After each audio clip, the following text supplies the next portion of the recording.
The smoothie cup hit the trash can with a hollow thud. Richard Bilodeau walked away. 63 years old, gray hair, living alone in Center Mauritius, Long Island, working night shifts at Walmart. Just another unremarkable day in a quiet life. He had no idea that Cup would end 41 years of freedom. Investigators were watching. They'd been watching for months, waiting for this exact moment.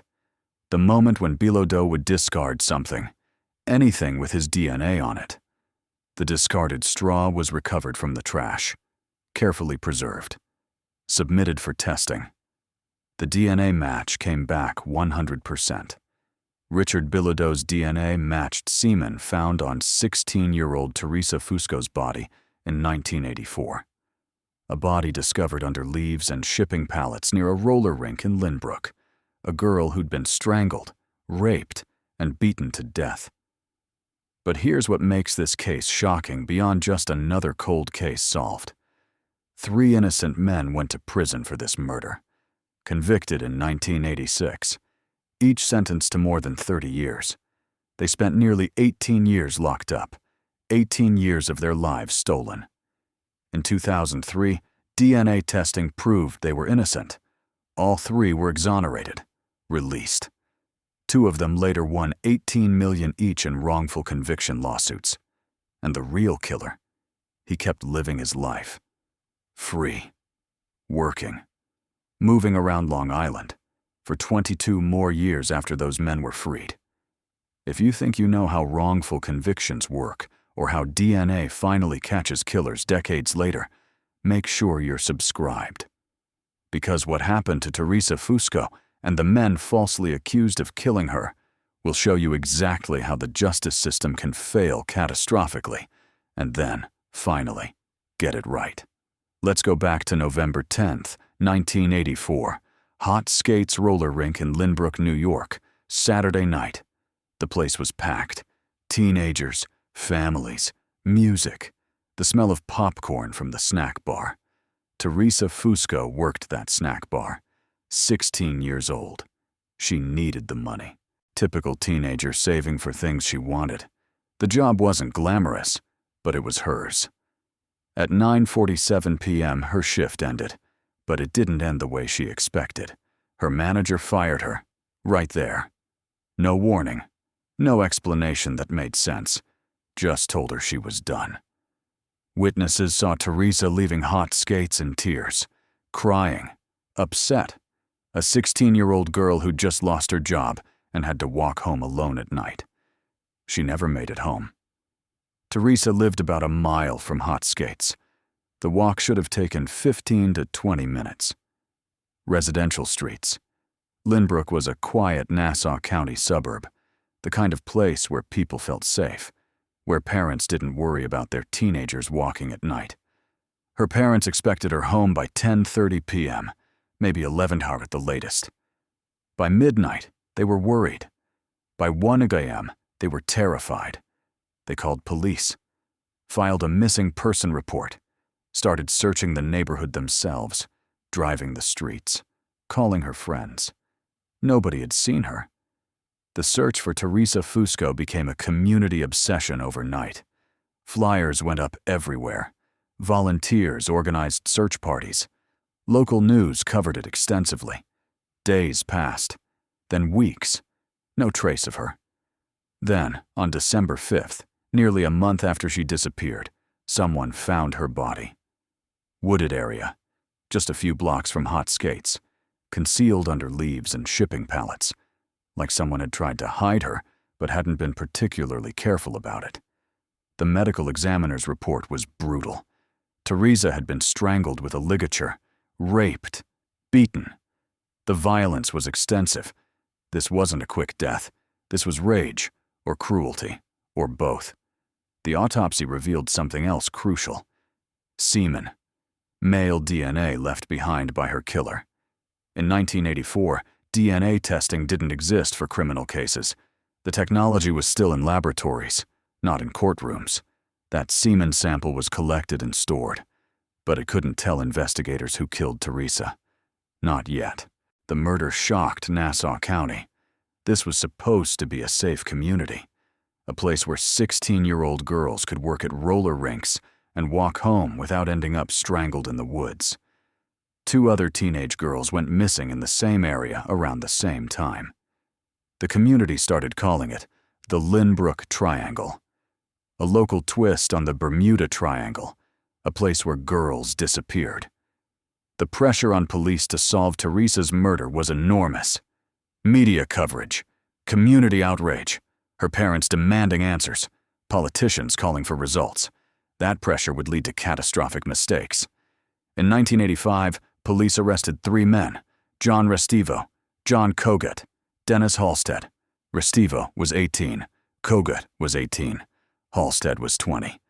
Police claimed they had confessions, claimed they had physical evidence, hair samples supposedly found in Restivo's van that matched Teresa's hair. The 3 men insisted they were innocent, said the confessions were coerced, said they had nothing to do with Teresa's murder. Nobody listened. In 1986, all 3 were convicted, sentenced to more than 30 years each. Case closed. Community could breathe easier. Justice served. Except it wasn't justice. John Cogut had allegedly confessed under duress, hours of interrogation, psychological pressure. He told police what they wanted to hear. The confession was detailed, specific, the kind of details that convince juries. But false confessions are more common than most people realize, especially with young defendants, especially under aggressive interrogation. The hair evidence that supposedly linked Restivo to the crime? It would later be proven unreliable. The hairs weren't actually in his van, or if they were, they got there through contamination or planting. But in 1986, the jury believed the prosecution. 3 young men went to prison. They spent 18 years there, 18 years watching their lives disappear. Birthdays, holidays, milestones, all behind bars for a crime they didn't commit. John Restivo later described waking up in prison every day knowing he was innocent, knowing the real killer was out there. Free. In the 1990s, DNA testing became available. The 3 men requested testing on the semen sample collected from Teresa's body. The first tests came back. Results showed the DNA didn't match any of the 3 convicted men. But a judge ruled the tests weren't reliable enough. The men stayed in prison. They requested more testing, better technology, more sophisticated analysis. Finally, in 2003, advanced DNA testing conclusively proved that the semen found on Teresa's body came from someone else. Not Cogut, not Restivo, not Halstead, an unknown male. The 3 men's convictions were vacated in June 2003. They were released after nearly 18 years in prison. The Innocence Project had taken their case. Centurion Ministries had advocated for them. DNA technology had finally proven what they'd been saying all along. They were innocent. John Cogut was retried in 2005. The judge found him not guilty, called the confession unreliable, called the physical evidence questionable. The charges against all 3 were eventually dismissed entirely. In 2014, a federal jury awarded $18 million each to Restivo and Halstead in their wrongful conviction lawsuit against Nassau County. $18 million, source. For 18 years of their lives, for being convicted of a murder they didn't commit, while the real killer walked free. But here's the question that haunted everyone after 2003. If these 3 men didn't kill Teresa Fusco, who did? The DNA profile from 1984 was entered into databases. CODIS, state databases. No matches. The case went cold again, this time with everyone knowing an innocent girl was dead and her real killer had never been caught. Years passed. 2003 became 2010, then 2015, then 2020. Teresa's father, Thomas Fusco, never gave up. He attended every update meeting, stayed in contact with investigators, kept her photo in his suit jacket pocket. Her mother passed away in 2019, without ever knowing who killed her daughter. Detective work continued in the background. The case was never officially closed. New technologies emerged. Genetic genealogy. The same techniques that caught the Golden State Killer in 2018.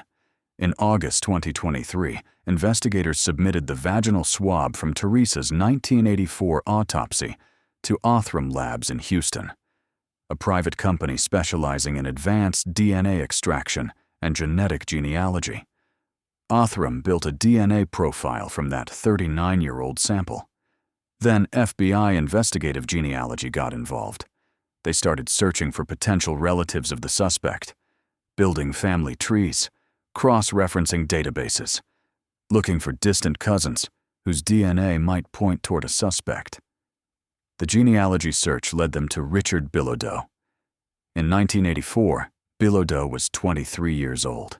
He lived with his grandparents in Lynbrook, about 1 mile from Hot Skates, 1 mile from where Teresa Fusco lived. He operated a mobile coffee truck in the area. He would have been familiar with the neighborhood, with the roller rink, with the routes teenagers walked home at night. By early 2024, authorities began surveillance, watching Bilodeau's life on Long Island, waiting for an opportunity to collect his DNA without his knowledge. He was 63 now, living alone, working night shifts at Walmart, no criminal record. Nobody who knew Teresa remembered any connection between her and Bilodeau. He seemed like a regular guy, unremarkable, quiet. But surveillance revealed his routines, his patterns, where he went, what he did. One day, Bilodeau went to get a smoothie, not far from his home in Center Mauritius. He finished it, threw the cup in the trash. Investigators were ready. They recovered the cup, the straw, preserved both carefully. The DNA from that straw was submitted for testing. The results came back. 100% match. Richard Bilodeau's DNA matched the unknown male DNA from Teresa Fusco's 1984 autopsy. After 41 years, science had identified her killer. Stay with me, because what happens next shows exactly how genetic genealogy is solving the unsolvable. How a discarded smoothie straw can end decades of freedom. And how 3 innocent men spent nearly 2 decades in prison, while the real killer lived a quiet life just miles away from the crime scene. This is how justice works in 2025. Not perfectly, not quickly, but eventually, DNA tells the truth that witnesses and confessions couldn't. Teresa Fusco deserved better than what happened to her in 1984. The 3 wrongfully convicted men deserved better. Her family deserved answers decades sooner. But on October 14, 2025, Richard Bilodeau was indicted for second-degree murder. The arrest that shocked Long Island.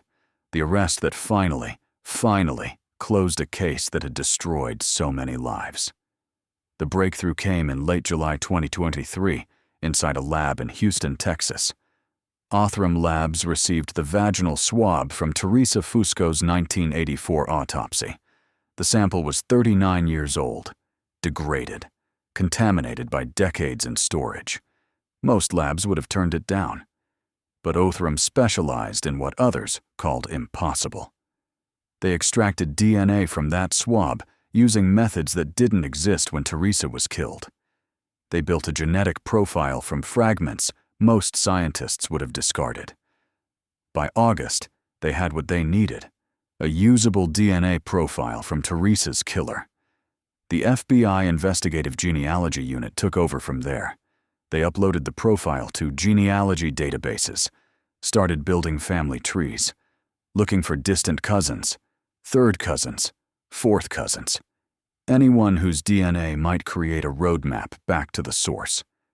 Genetic genealogy had revolutionized cold cases since 2018, when it caught the Golden State Killer. The process sounds simple. Find relatives through public DNA databases. Build family trees backward in time. Eliminate branches until only one suspect remains. But in practice, it's painstaking. One wrong branch sends investigators chasing ghosts for months. One missed marriage record breaks the whole chain. The genealogists working Teresa's case spent weeks reconstructing families that stretched back to the 1800s. Birth records, marriage certificates, census data, immigration logs. They mapped connections across generations, searching for the one living person whose DNA would match that 1984 sample. By early 2024, they had a name: Richard Mark Bilodeau. Born August 1960, 63 years old in 2024, living in Center Mauritius, Long Island, about 20 miles east of Lynbrook, where Teresa died. The genealogy suggested he was the source, but suggestions aren't convictions. Investigators needed his actual DNA to confirm the match, and they couldn't just knock on his door and ask for a cheek swab. If he refused, they'd have no case. If he ran, they might lose him entirely. So they decided to wait. Watch him, follow his routines, and collect his DNA without him ever knowing. Surveillance teams tracked Bilodeau through the spring and summer of 2024. They documented his life: night shifts at Walmart, trips to the store, fast food runs. He lived alone in a modest apartment. No wife, no kids, no criminal record. To anyone watching, he looked like just another aging blue-collar guy grinding through his 60s, the kind of person you'd pass in the grocery store and forget 5 seconds later. But investigators knew what he might have done in 1984. They watched him throw away coffee cups, cigarette butts, food wrappers, waiting for the perfect moment when they could recover something clean, something uncontaminated, something a judge couldn't question. The moment came in late summer. Bilodeau stopped for a smoothie, finished it, walked to a trash can, tossed the cup inside, walked away. Investigators moved in immediately, recovered the cup, preserved the straw he'd been drinking from, sent it to the lab for testing. The DNA profile came back within weeks. 100% match. Richard Bilodeau's saliva matched the semen found on Teresa Fusco's body 40 years earlier. The case was no longer cold. Detectives started digging into Bilodeau's 1984 life. Back then, he was 23 years old. He lived with his grandparents in Lynbrook, less than a mile from Hot Skates roller rink, where Teresa worked, less than a mile from her house. He operated a mobile coffee truck in the area. He drove through those neighborhoods daily. He would have seen teenagers walking home from the rink, would have known the routes, the shortcuts, the empty streets where nobody paid attention.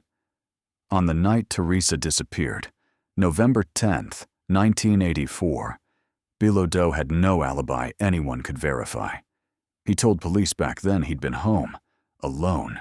Nobody could confirm or deny it. In 1984, that was enough. Detectives had no reason to focus on him. No physical evidence tied him to the scene. No witnesses placed him near Teresa. He was just one more name in a long list of people who lived in Lynbrook. But now, in 2024, that DNA told a different story.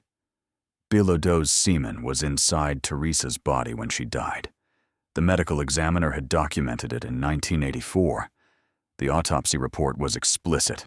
Teresa had been raped, strangled with a ligature, beaten.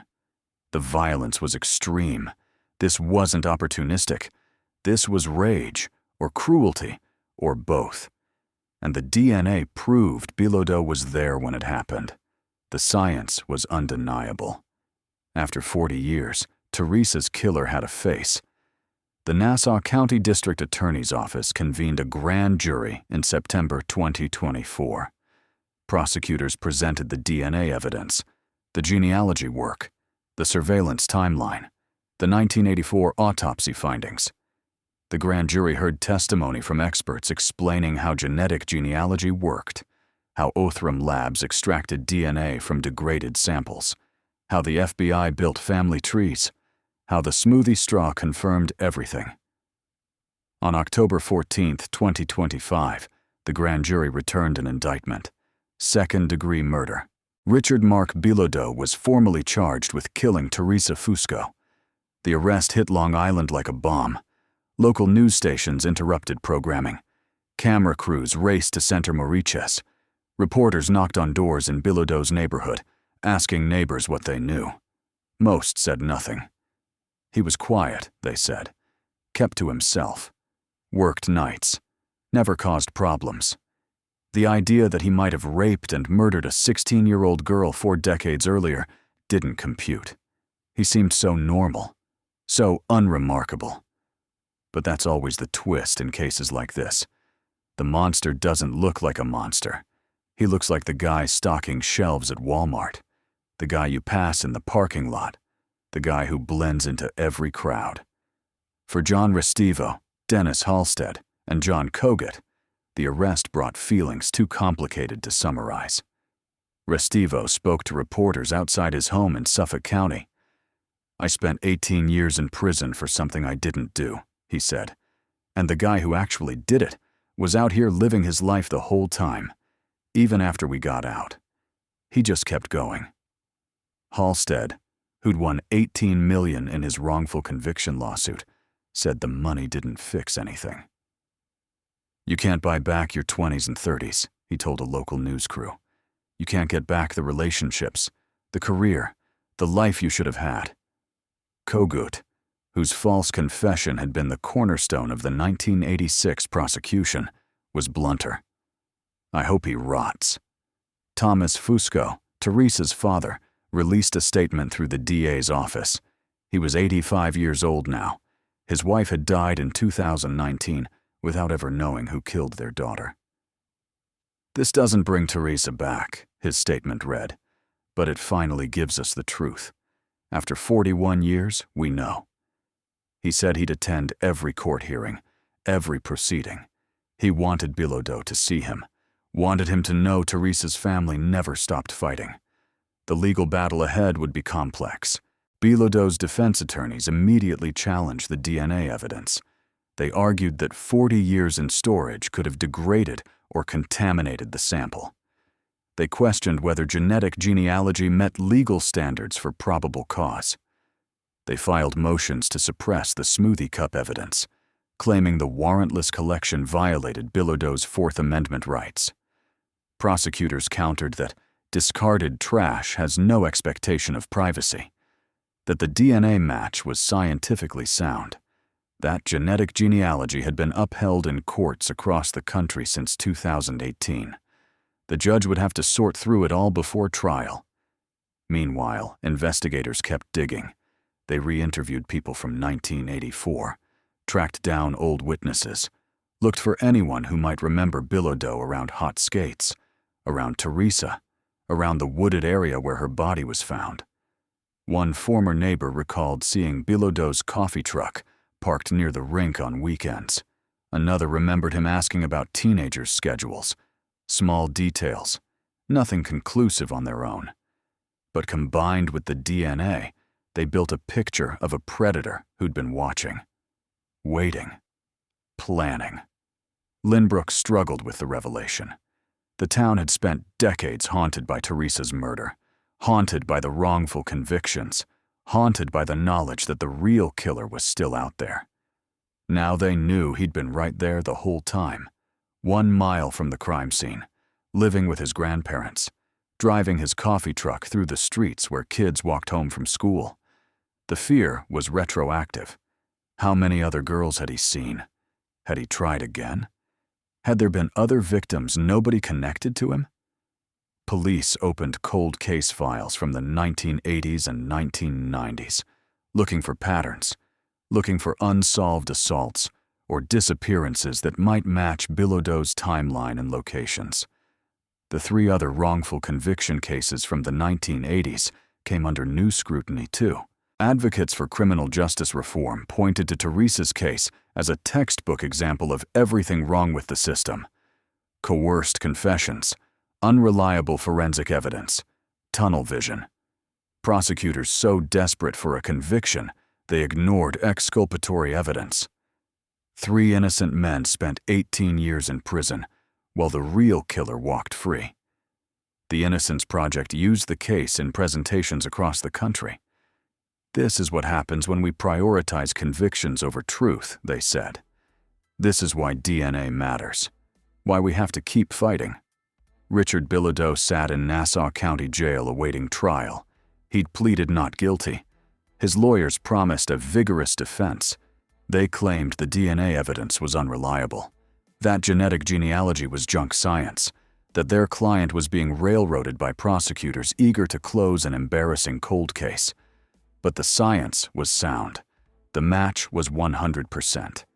And the jury of public opinion had already convicted him. Teresa Fusco's story had come full circle. From the night she walked out of hot skates in tears in 1984 to the indictment in 2025. 41 years, 3 wrongful convictions, countless lives destroyed. But finally, the truth. Science had done what eyewitnesses and confessions couldn't. DNA had identified her killer, and genetic genealogy had tracked him down when every other method failed. The case wasn't over. The trial would take months. Appeals could stretch for years. But Teresa's family had what they'd waited 4 decades for. Justice. Delayed. Imperfect. But real. If you've watched this far, make sure you're subscribed, because cases like Teresa's prove something crucial. DNA doesn't lie. Technology keeps improving, and the detectives who work cold cases never stop. 41 years is a long time, but it's not forever. The truth always comes out eventually, and when it does, it changes everything.